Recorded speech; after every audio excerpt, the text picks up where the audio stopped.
ভাষা খুঁজে পাচ্ছি না। বনফুল রিসর্টে এখন আমি ডিনার করতে এসেছি।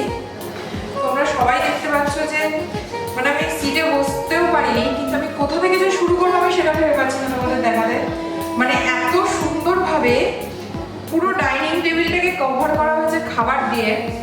তোমাদের কি একবারও মনে হয় আমার চেহারাটা দেখে যে আমি এতগুলো খাবার একসাথে খেতে পারবো? এটা আমাদের পুরো টিম, আমি তো পারবো না, আমি একটুখানি খাবো, বাদ বাকিটা আমরা পুরো টিম সবাই মিলে শেয়ার করে নেবো। তোমাদের দেখাচ্ছি কি কি আছে এখানে। এখানে মোমো আছে, আর এটাকে এত সুন্দরভাবে ডেকোরেট করা হয়েছে ফুল দিয়ে। আর মোমোগুলো দেখো পুরো কালারিং করা, খুব সুন্দর। মানে আমি তো কোনোদিনও কোথাও এরকম মোমো দেখিনি। আর মোমোগুলো ভীষণ টেস্টি, আমি একটু আগেই টেস্ট করেছি। আর এটা হচ্ছে তোমার চিলি চিকেন দেওয়া রয়েছে, দেখেই জিভে জল চলে আসছে, মানে তোমাদের বলে বোঝাতে পারবো না, মনে হচ্ছে কতক্ষণ আমি এর উপর হামলে পড়বো।